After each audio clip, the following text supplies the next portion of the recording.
Story teller. Friends, आज हम आपके लिए लाए हैं सिंहासन बत्तीसी की 31वीं पुतली की कहानी। जब 30 बार असफल रहने के बाद एक बार फिर राजा भोज सिंहासन पर बैठने की कोशिश करते हैं, तो 31वीं पुतली कौशल्या वहां प्रकट होती है। वह राजा भोज से कहती है, इस सिंहासन पर आप तभी बैठ सकते हैं जब राजा विक्रमादित्य जैसे गुण आप में हों।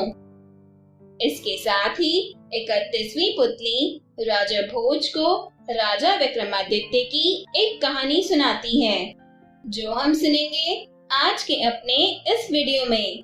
लेकिन आगे बढ़ने से पहले जो हमारे चैनल पर नए हैं, वो जल्दी से हमारे चैनल को सब्सक्राइब करें और कोई भी नई नोटिफिकेशन के लिए बेल आइकन प्रेस करना ना भूलें।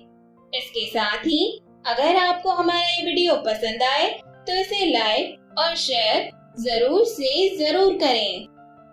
सिंहासन बत्तीसी की 31वीं पुतली कौशल्या अपनी कहानी सुनाते हुए कहती है कि राजा विक्रमादित्य वृद्ध हो गए थे तथा अपने योग बल से उन्होंने यह भी जान लिया कि उनका अंत अब काफी निकट है।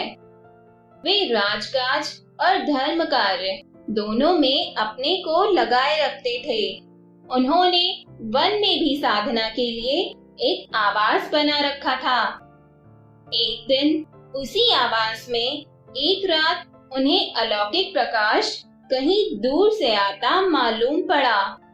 उन्होंने गौर से देखा तो पता चला कि सारा प्रकाश सामने वाली पहाड़ियों से आ रहा है। इस प्रकाश के बीच उन्हें एक दमकता हुआ सुंदर भवन दिखाई पड़ा।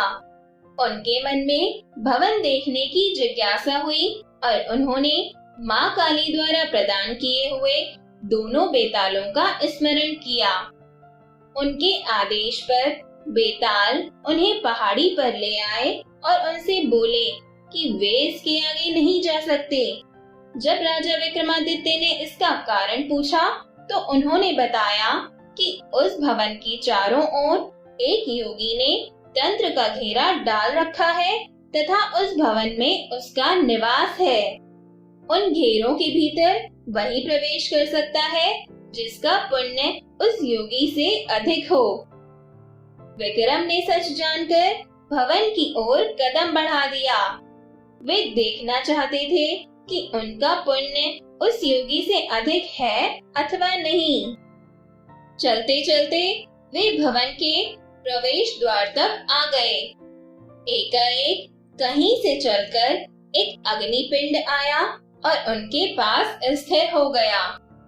उसी समय भीतर से किसी का आज्ञा भरा स्वर सुनाई पड़ा।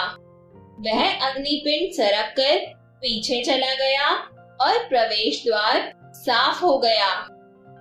विक्रम अंदर घुसे तो वही आवाज उनसे उनका परिचय पूछने लगी। उसने कहा कि सब कुछ साफ साफ बताया जाए, नहीं तो वह आने वाले को श्राप से भस्म कर देगा। विक्रम तब तक कक्ष में पहुंच चुके थे और उन्होंने देखा कि योगी उठ खड़ा हुआ है। उन्होंने जब उसे बताया कि वे विक्रमादित्य हैं, तो योगी ने अपने को भाग्यशाली बताया। उसने कहा कि विक्रमादित्य के दर्शन होंगे, यह आशा उसे नहीं थी। योगी ने उनका खूब आदर सत्कार किया तथा विक्रम से कुछ मांगने को बोला। राजा विक्रमादित्य ने उससे तमाम सुविधाओं सहित वह भवन मांग लिया। विक्रम को वह भवन सौंपकर योगी उसी वन में कहीं चला गया। चलते चलते वह काफी दूर पहुंचा तो उसकी भेंट अपने गुरु से हुई। उसके गुरु ने उससे इस तरह भटकने का कारण जानना चाहा तो वह बोला कि भवन उसने राजा विक्रमादित्य को दान कर दिया है। उसके गुरु को हंसी आ गई। उसने कहा कि इस पृथ्वी के सर्वश्रेष्ठ दानवीर को वह क्या दान करेगा, और उसने उसे विक्रमादित्य के पास जाकर ब्राह्मण रूप में अपना भवन फिर से मांग लेने को कहा। वह वेश बदलकर उस कुटिया में विक्रम से मिला जिसमें वे साधना करते थे। उसने रहने की जगह की याचना की। विक्रम ने उससे अपनी इच्छित जगह मांगने को कहा तो उसने वह भवन मांगा। विक्रम ने मुस्कुराकर कहा कि वह भवन ज्यों का त्यों छोड़कर वे उसी समय आ गए थे। उन्होंने बस उसकी परीक्षा लेने के लिए उससे वह भवन लिया था। इस कथा के बाद 31वीं पुतली ने अपनी कथा खत्म नहीं की। वह बोली, राजा विक्रमादित्य भले ही देवताओं से बढ़कर गुण वाले थे और इंद्रासन के अधिकारी माने जाते थे, परंतु वे थे तो मानव ही। मृत्यु लोक में जन्म लिया था, इसलिए एक दिन उन्होंने यह लीला त्याग दी, अर्थात अपने प्राणों का त्याग किया। उनके मरते ही सर्वत्र हाहाकार मच गया। उनकी प्रजा शोकाकुल होकर रोने लगी। जब उनकी चिता सजी तो उनकी सभी रानियां उस चिता पर सती होने को चढ़ गईं। उनकी चिता पर देवताओं ने फूलों की वर्षा की। उनके बाद उनके सबसे बड़े पुत्र को राजा घोषित किया गया। उसका धूमधाम से तिलक हुआ, मगर वह उनके सिंहासन पर नहीं बैठ सका। उसको पता नहीं चला कि पिता के सिंहासन पर वह क्यों नहीं बैठ सकता है। वह उलझन में पड़ा था कि एक दिन स्वप्न में विक्रम खुद आए। उन्होंने पुत्र को उस सिंहासन पर बैठने के लिए पहले देवत्व प्राप्त करने को कहा।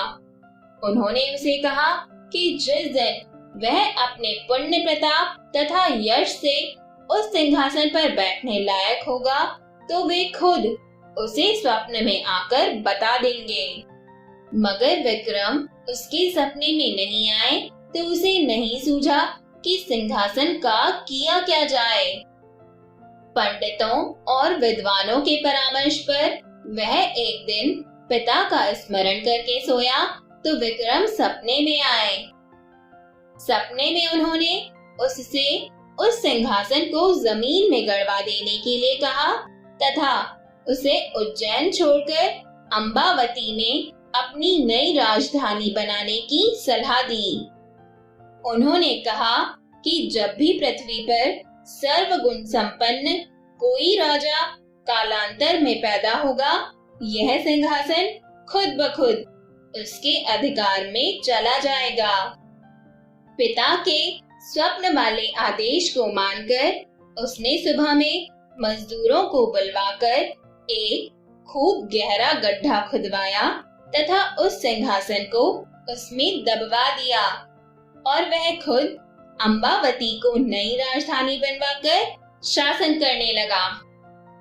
इतना कहकर 31वीं पुतली कौशल्या वहां से उड़ जाती है और राजा भोज फिर से सोच में पड़ जाते हैं। तो दोस्तों, हमारी ये कहानी भी यहीं खत्म होती है और इस कहानी से हमें यह सीख मिलती है कि इंसान को हमेशा अच्छे कर्म करने चाहिए ताकि पूरी दुनिया आपके अच्छे कर्मों से आपको याद करें। अब बारी है आपके जीवन के लिए एक छोटी सी सलाह की।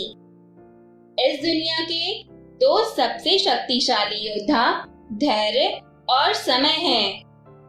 धैर्य के साथ उचित समय पर कर्म करने पर आप बड़ी से बड़ी मुश्किल को आसानी से पार कर सकते हैं।